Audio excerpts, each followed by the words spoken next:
How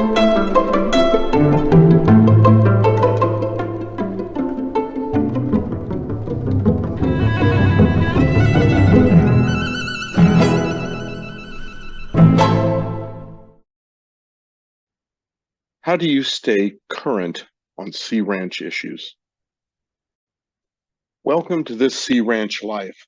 Today we'll be hearing from candidates for the Sea Ranch Board of Directors. We'll be hearing from Paul Plakos, Elizabeth Watson, Gina Hubble, and Jeff Pickett. And now let's meet the candidates. Been a long-time participant in board meetings. I went to them when they were, in person at the Del Mar, and obviously throughout COVID times, as we did this via Zoom.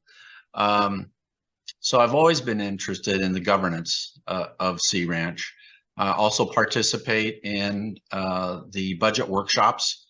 I find that extremely interesting, and I think important for a candidate to have a real flavor of what that's all about, that process. Some of it comes with serving as board member, of course. A lot of it is talking to members. Those are probably the two main things. We get a lot of email, which I read carefully. I also very consciously try to stay out of the echo chamber. I think it's pretty easy to talk to the people that we agree with a lot. And I try very hard to engage with people who I don't necessarily know all that well, or may have takes on things that don't necessarily ring true to me immediately, and make sure that I have some sense of what they think and why. I think that's really important. I mean, one of the three things that sort of is my platform is good ideas from everyone, and really reaching out to people and understanding what it is they think is important is probably the most important thing. One of Menka's priorities is, and Jay Kahari, and we're lucky to have them both, is really increasing and expanding our communication vehicles. And I think that makes a big difference for staying current. Your efforts at Soundings are a critical part of that as well, as is the bulletin. So all official Sea Ranch communications and the Facebook page, which I find useful as well. And then, of course, I like our own version of the Onion, which I can't remember the name of right now, but that's always fun too. So those are the vehicles that I listen to. Okay, I attend meetings virtually. I on the finance committee, which I think gets a lot of the issues, right? Because everything has a financial component to it. So whether you're talking about solar, or whether you're talking about anything really, barrier trails or anything that has a financial aspect to it. So you learn that way about issues. Talking to people, I had a sort of a large member gathering before the end of the year, sort of a holiday thing, and we talked about things. I meet people various places for coffee. I think that's helpful. I've expanded my friends since I've moved here, and lots of people I've met are people very focused on the issues. One or more issues that it can be particular to them. So that's really helpful. And there's, the list, which we can say different things about, but you get a sense of what people are focused on and concerned about who are on the list. So I think it's really a combination of participating in meetings that are open to members, and being on a committee, and basically meeting people and talking to them and hearing what they say and are concerned about. There's a handful of ways. I mentioned that block party that we went to, certainly learned a lot there, and stay in communication with the host of that party, as well as our prospective neighbors who are building next to us. Soundings, of course, and then the email updates. So I would say those are my main ways, as well as during the occasions when we visit. Right. Certainly asking folks what's going on. Great.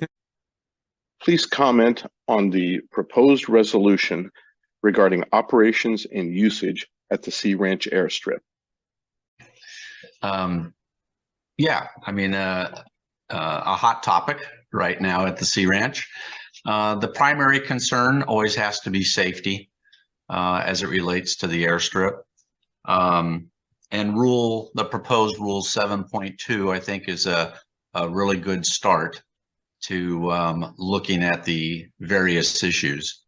The issue of noise, needs to be addressed. I think there does need to be a maximum decibel level. Oh, and is the aircraft right sized for the airstrip? So is it too heavy? Is it too big, which would make it difficult to land? All these things need to be addressed, and yeah, we probably do need some rules around this. Registering the vehicle or registering the aircraft, I think is when I first think about it, I think it's a proper thing to do, to register aircraft with the association.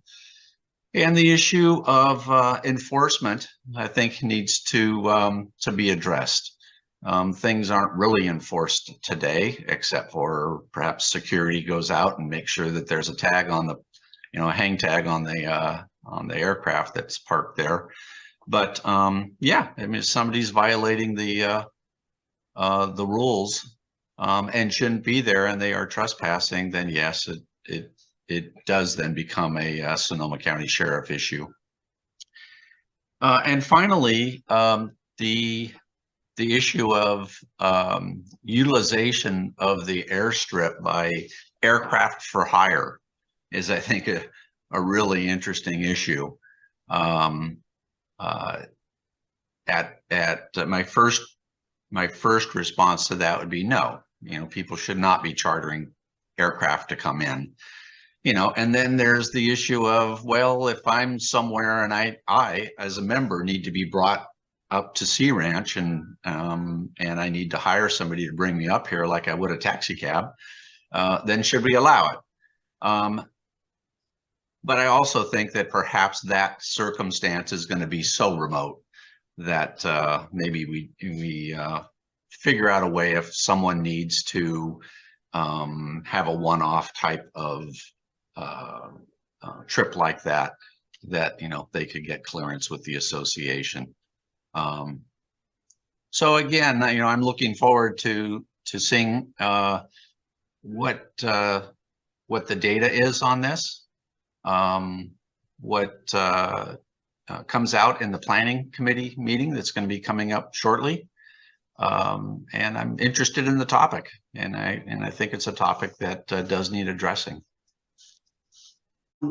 Yes. Well, I'm still a sitting board member, at least for 3 more months. So it's very important, I believe, that we don't say how we're going to vote on something until we have all the information. So I cannot tell you what my final opinion is. We have yet to hear from most of the members on what they think about it. We have yet to hear from some of the experts that we are consulting about it. And once we have that information, and I've told this to the pilots and the quote unquote airstrippers who live nearby the airstrip, I've said, I can't tell you exactly what I think until we know, because that's the process we need to go through for every decision we make. And I don't think it's a good idea to walk in to any discussion or any decision having my mind made up in advance. And that's true of anything that if I continue to serve, I'll be asked to decide on. That said, one of the questions I think we always need to ask is, what problem are we trying to solve? And it's definitely true that we have some issues around the airstrip. Scott Nevin's done an outstanding job at looking at what the issues are and things that we need to address. And I thank Scott for his efforts. The people who live nearby have got some issues with noise, particularly around helicopters. Noise is a factor. There are ways to address it. We should look at those. There may be some safety issues around which aircraft can land. Those are the kinds of things we need to think about. Noise, safety, who's able to use it? Those rules are clear. Can we enforce them? That's another question. We can make all the rules we want. If we can't enforce them, it doesn't make any sense. So we need to really look at what's going to matter to the members who are affected by this, and even those who are not directly affected, and how can we address the real issues, which are the quality of life, the safety, TSRA's liability if there are any problems, and then we need to use the experts available to us to come up with the right solutions. But what my final answer will be, I can't and I won't tell you until I have all the information I need. And I would hope anyone who sits in this chair makes that decision the same way. Going to be talking about this tomorrow. And this, the way I look at it, there's both a policy aspect to this and a sort of legal / liability aspect in any determination that would be made around the airstrip. And I call it an airstrip, which I think is actually a good distinction, you know, in the sense of what do you think an airstrip is versus what do you think an airport is, aside from like legal definition. And so we really have to decide what we want the airstrip to be and how we want it to be used. And then we have to look at the legal consequences of that decision. I think the Association Council has advised the Sea Ranch that we would lose our statutory immunity for a recreational airstrip if we allowed charter flights. And I think the board should have acted swiftly to ban them. I certainly have a lot of empathy for neighbors who experience shaking, pollution, noise. In fact, I talked to one Sea Rancher's dog got loose and ran away when there was a landing of a Pilatus 12. So the Sea Ranch should be operating as a private airstrip. But because it allows commercial use, it's considered commercial, which could strip it of protections of the California Civil Code. So I really personally question, why do we not follow the restrictions that Sonoma's own municipal airport, which would prohibit the current size and weight activity and the oversized planes, you know, as well. So I think it's really something that is important, has an historical connotation, and this, you know, the changes that are occurring in terms of who and how we want to use the airstrip. But I think we really need to, you know, look at it as we historically have looked at it. My understanding was that the notion of potentially expanding the usage of it had been rejected, but I guess No. Please comment on the proposed update to the Sea Ranch Fuels Management Plan. The vast majority of the fuels management plan is what we already have in place. And what we have in place works extremely well. From the sheep to the fire break along the edge of Highway 1 on the east side of the highway, to dead and dying trees, to, you know, on and on it goes. The piece that I think that a lot of people are most interested in is, what do we do with vegetation? What do we do with the vegetation along the roadways? What do we do with vegetation that's dangerous, a safety hazard around homes? So really, we have a forest. Most of the forest we never interact with. Much of the, you know, a lot of the forest we have trails through, again, without homes. It's when we get to that space where we're at that interface between the forest and homes, and where we have dead and dying trees, those need to come down for safety reasons. As it relates to making sure that the roadways are open enough that in case of fire, in case of evacuation, we have a way of evacuating people and getting emergency vehicles in. There have been situations, which you probably saw in the news, terrible situations like Paradise, where getting emergency vehicles in was extremely difficult because of the evacuation coming out. So keeping vegetation far enough back, and the association has done this already on Timber Ridge. You may have noticed a number of other roads where they make sure that that ingress and egress is available from curb to curb. And then we get into the issue of, what do we do about fuel breaks? So should we have a fuel break? Should we have shaded fuel breaks? And a shaded fuel break is essentially getting rid of the ladder fuels, branches that are going to take fire off the ground and up into the trees. So there are areas where, especially as it relates to homes and roads, where we should consider shaded fuel breaks. Not the entire forest. We don't want to do that. And then the other issue is finally, should we have a major break? Some major breaks are rather natural, like the Wallala River, Right. and it's terrific having something like that. And so I think there needs to be a lot of discussion. There needs to be listening to a lot of experts. And I'm sure there's experts that would say, have conflicting information. And then it's a matter of just determining, what should we do? What's in the best interest of Sea Ranch and our terrain, our topography, our climate? Absolutely. So first of all, same answer, we still, well, and actually, I take it back. I don't want to be, and also, and please don't let me be facetious. That's not fair. These are important issues.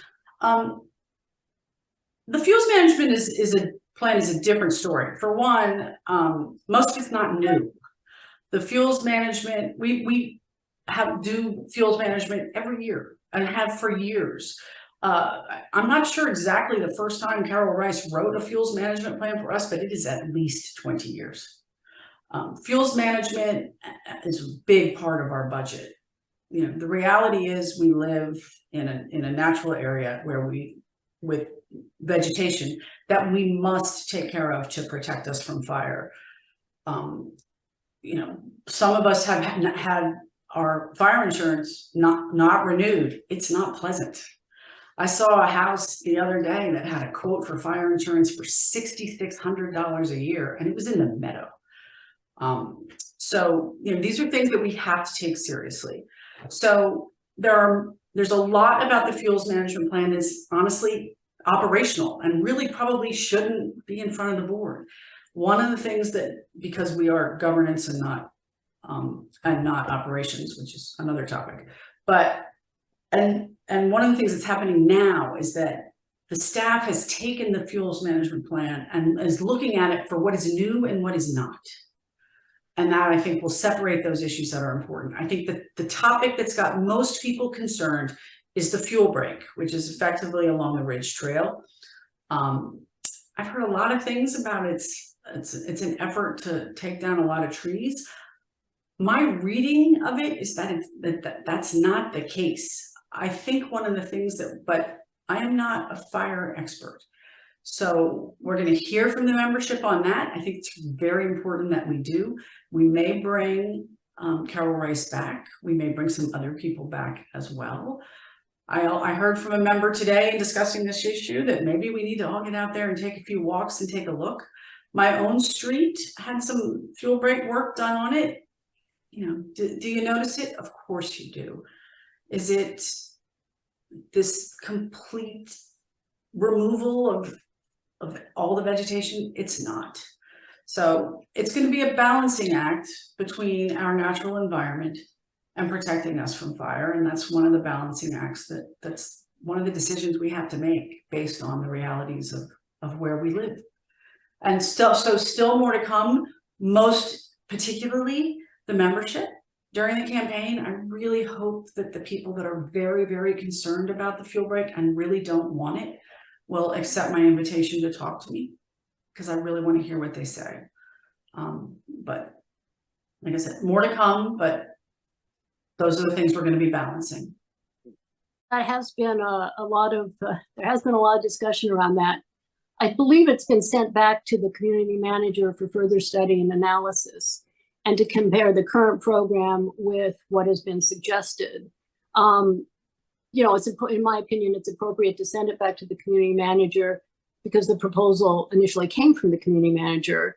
I believe that to the extent what is being done now is determine what is the right way to go, no further board action is required. And it's only if there are new proposals that it would be handed back to the board. But I can't have a sort of a final view until I see what comes back from the community manager. But I do believe in a broader sense that all environmental decisions must be based on good science. and good science sort of not in the abstract, but in the specific to the site affected by the proposed action. And the decision of whether and to what extent a fuel break is required should be made on the basis of the type of forest that the Sea Ranch has.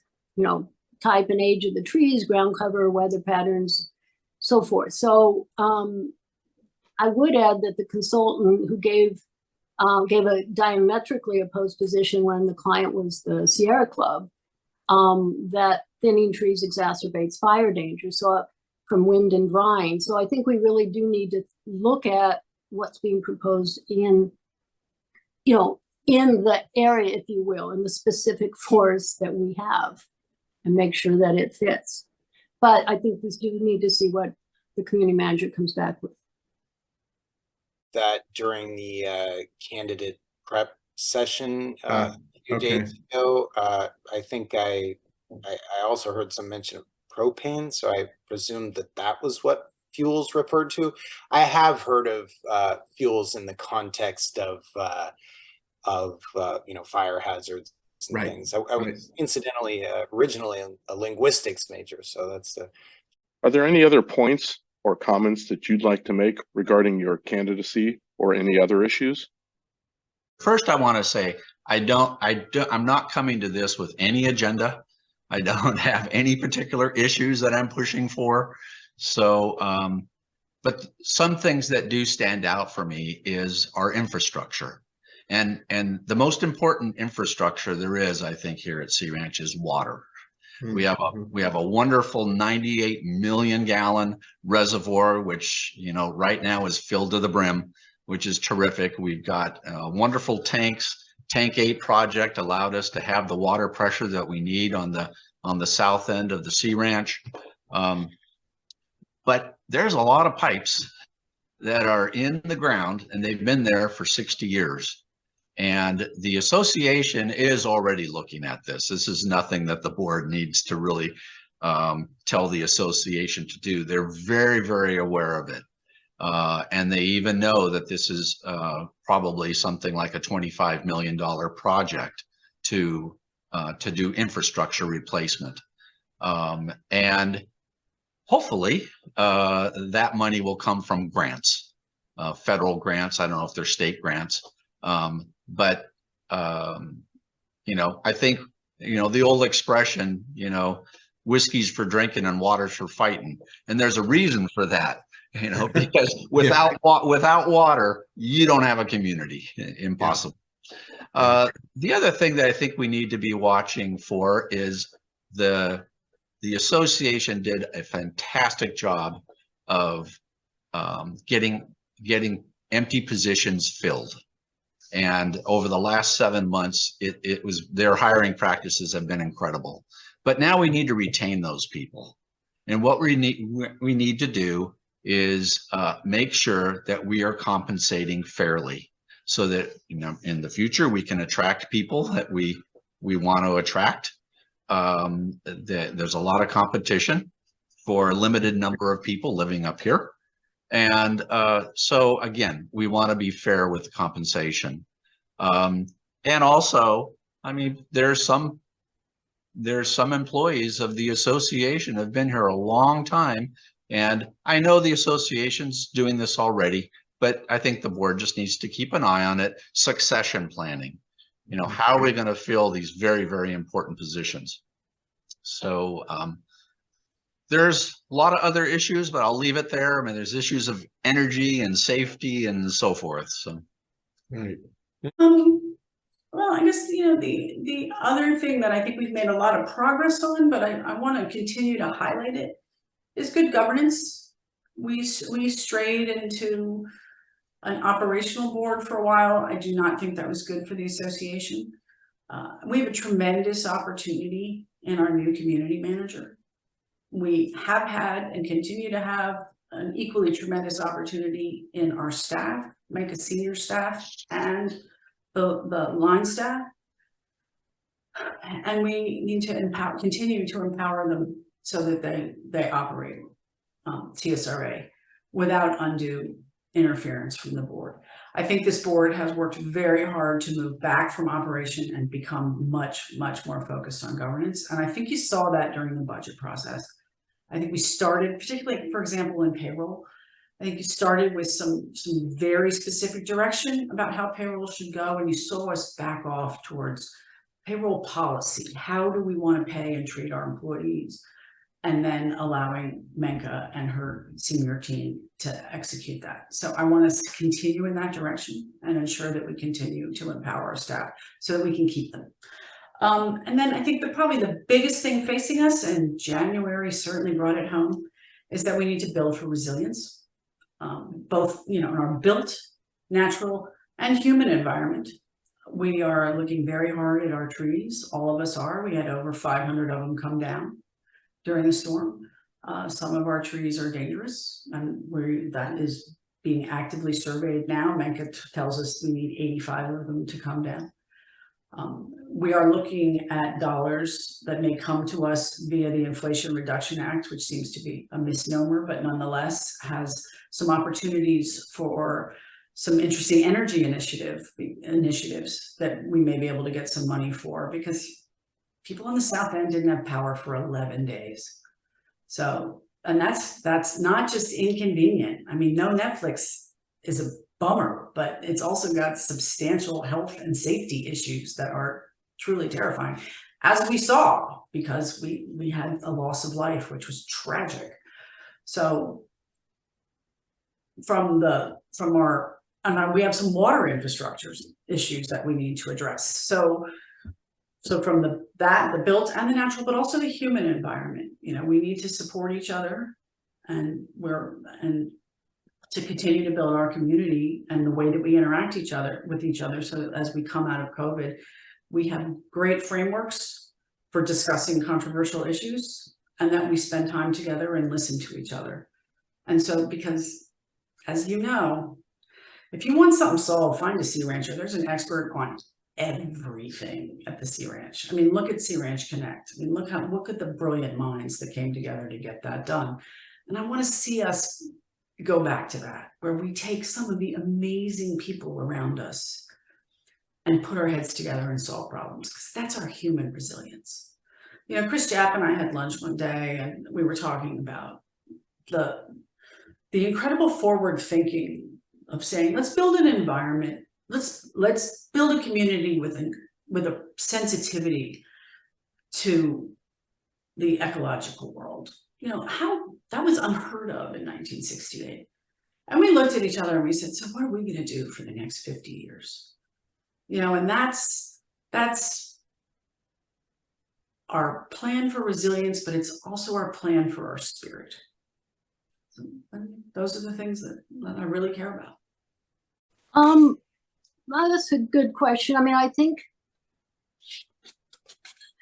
infrastructure is an important point, and how we're going to deal with an aging infrastructure. I think we all saw in this 9 storms in January how reliant we are on our infrastructure, and there's fragility to our ecosystems and and our infrastructure, and how that can continue at a level that we can provide sufficient services to the Sea Ranch members. So I think infrastructure, and that's something that I've been working on through the Finance Committee on how should we be looking at long-term, again, financing of our infrastructure and making sure we have a continuous level of performance. So I think that is an important one.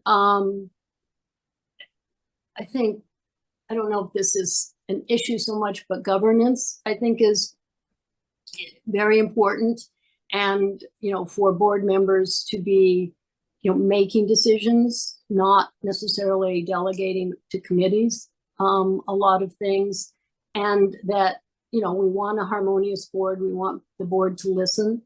And I think that's a very important, critical element of how the Sea Ranch runs and how comfortable members are. I don't think I'll talk about pickleball this year. That was a big one last year. Let's see.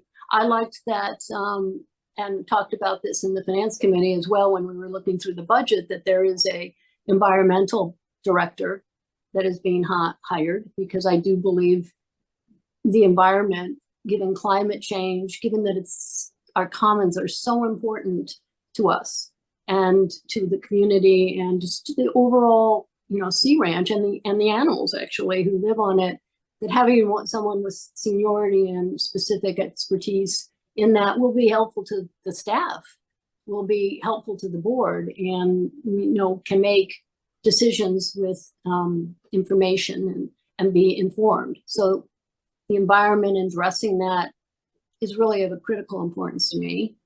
I think those are key issues for me, key things I'd like to be, get more information on from members and focus on to the extent applicable on the board. Sure, I appreciate the opportunity to go in a direction of my choosing with an open-ended question like that. I don't particularly have an axe to grind or anything of that nature, but I would refer back to what I said earlier about Donlin's point that the Sea Ranch is continually evolving. And the last thing I would want is to see it end up as sort of a time capsule.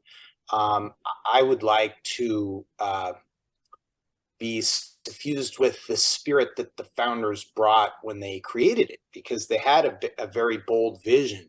And I would hate to see that vision erode, to use a metaphor that may hit a little close to home. And to get a little more specific, I think of infrastructural things. I mentioned the EV charging infrastructure that I think is something we could really be on the vanguard of, in much the same way that the underground fiber internet was I think a great move from what I understand. But there are a lot of things. We also, I didn't mention this before, we lived in Los Angeles for a long time, and I was on the board of the small complex in Northeast Los Angeles, but we still own a condo in a fairly famous mid-century complex in Baldwin Hills called the Village Green. And I've seen firsthand, although I haven't served on the board or anything, I know board members of the Village Green, but that, infrastructure and aging infrastructure is a huge issue, and you can kind of kick the can down the road for a long time. We see that in national politics too. But I always try to seize opportunities as soon as possible. There's not unlimited funds and things like that. And I think from an IT perspective, going through the process of working through the design and compliance committee, not as much is as electronic and not as much of the communication can be electronically transmitted as I think any of us would like, the committee included. And again, I realize these are difficult challenges. We've got some new blood in the IT realm at the Sea Ranch that I hear great things about. So I'm heartened by that.